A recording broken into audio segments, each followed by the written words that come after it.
প্রিয় বন্ধুরা, সময় নাকি মানুষ, কে বেশি প্রতারক? আসুন জেনে নেই আজকের এই ভিডিওতে আপনি এমন কিছু উপলব্ধি করবেন যা হয়তো আপনার জীবন বদলে দিতে পারে।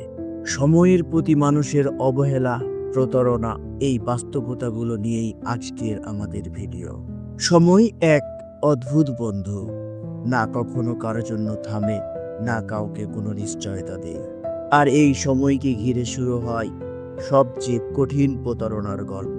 প্রিয় বন্ধুরা, এখন আমাদের মনে প্রশ্ন আসতে পারে, সময় কিভাবে মানুষের সাথে প্রতারণা করে?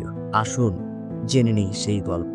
আপনি কষ্ট করলেন, হাড় ভাঙা পরিশ্রম করলেন, নিজের আনন্দ ত্যাগ করলেন ভবিষ্যতের জন্য স্বপ্ন গড়তে, কিন্তু আশেপাশের কিছু মানুষ যারা কষ্ট করেনি, ত্যাগ করেনি, তাদের দেখা গেল সাফল্যের সিঁড়ি বেয়ে উপরে উঠে যেতে। পরিশ্রম না করে অন্যজনকে সফলতার সিঁড়িতে পৌঁছে দেওয়া হতে পারে সময়ের আনুষ্ঠানিক প্রতারণা।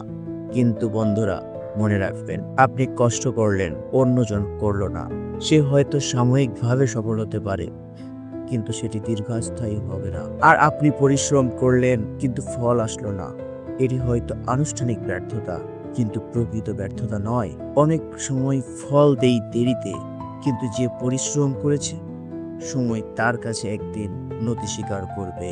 এবার চলুন জেনে নিই মানুষ কিভাবে সময়ের সাথে কঠিন প্রতারণা করে। প্রথমেই শুরু করি রবীন্দ্রনাথ ঠাকুরের এক অসাধারণ লাইন দিয়ে, সময় কারোর জন্য অপেক্ষা করে না, সে চলে যায়, রেখে যায় স্মৃতি আর আফসোস।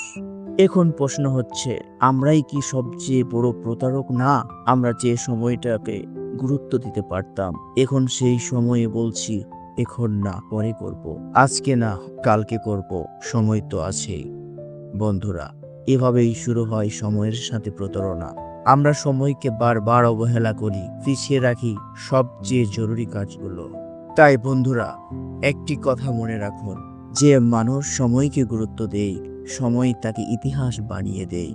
আর যে মানুষ সময়কে অবহেলা করে, সে একদিন হারিয়ে যায় ইতিহাসের পাতায়।